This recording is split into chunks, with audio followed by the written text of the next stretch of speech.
In this video, I'll give you 6 things to cover every week so that your staff meeting stays focused, people leave with clarity, and you actually get results, starting with one agenda item that most teams skip.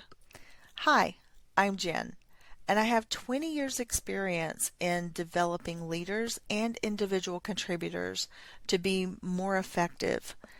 So if that's something that you're interested in, go ahead and hit the like button and let me know. Let me ask you something. Have you ever walked out of a team meeting thinking, what was the point of that?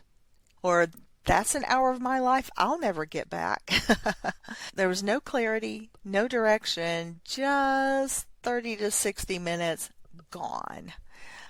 Yeah, most team meetings fail for one simple reason, and that's because they lack structure. Today, I'm going to help you fix that. I'm going to walk you through 6 things to cover in every single team meeting so that your staff actually leaves focused, aligned, and ready to execute. Let's jump in. Before we fix it, let's call it out. Why do most meetings fail? They fail because they turn into random updates, long-winded discussions, or worse, complaint sessions. There's no flow, no direction, and there's no outcome. And when your team feels like meetings are a waste of time, engagement drops, accountability drops, and results drop. So instead of winging it, you need a simple structure. And that's what we're going to build together right now. Your first step is to start your meeting with wins, not problems, not stress. What did we win this week? Why? Because it shifts the energy in the room instantly. It reminds your team, hey, we're making progress. This could be closed deals, completed projects, positive customer feedback, even small improvements. And here's the key, don't rush this. Let people share. When your team feels progress, they show up differently, and momentum is everything. And I will tell you, I know a lot of leaders may wait till the end of their meeting for what they call shout outs or high fives or discussing the wins that the team has had. But let's be real, what happens if the meeting runs long? Those disappear, they go away. So starting with them is not only energizing, it sets the right tone for the meeting. Next, after you've done your wins, the energy is up, so then bring in the truth. What is the data that is defining our success? It could be sales numbers, performance KPIs, project timelines, or any measurable goal that your team is responsible for. Keep it simple, don't overwhelm, just focus on where are we versus where we need to be. This identifies clarity and also removes confusion. And it could be something as simple as a green, yellow, red identifier. That as you're looking at your data, are we green? Great. Then do we have anything to discuss? Maybe not. We just need to know everything's great. Is it yellow? We have some challenges. We have some concerns. These would be great to bring up in the meeting so that we can address roadblocks. Or red, there's something seriously wrong.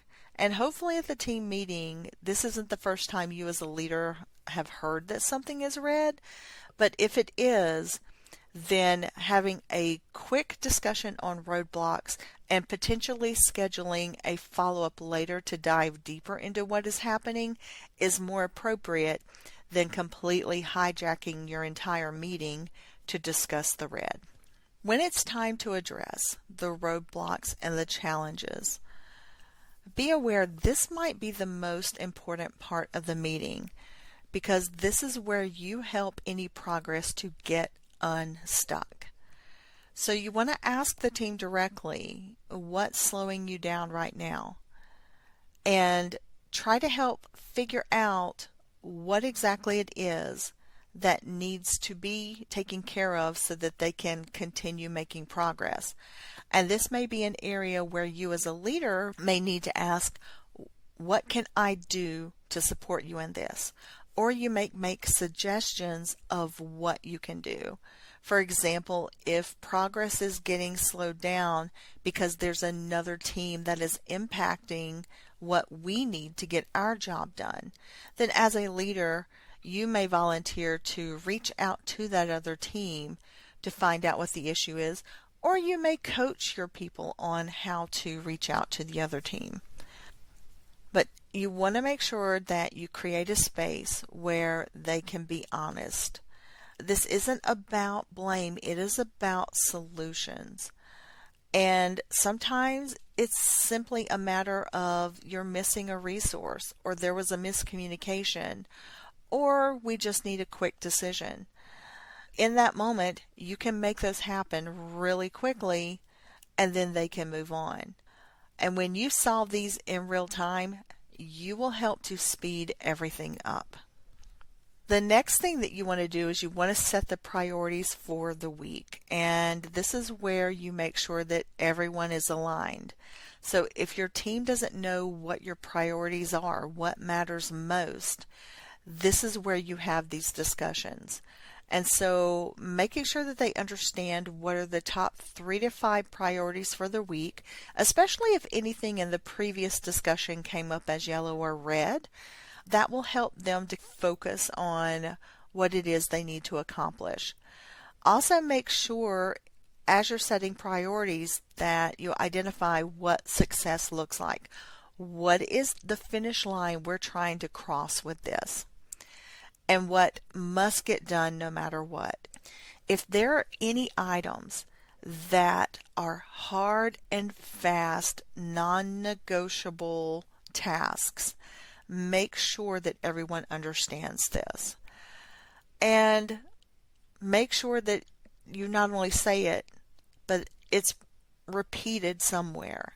Whether you repeat it in the discussion or whether there is an after meeting follow-up email that gets reported out so that people can see it, that it's crystal clear. Because if you don't ensure that they know about this, it won't get executed.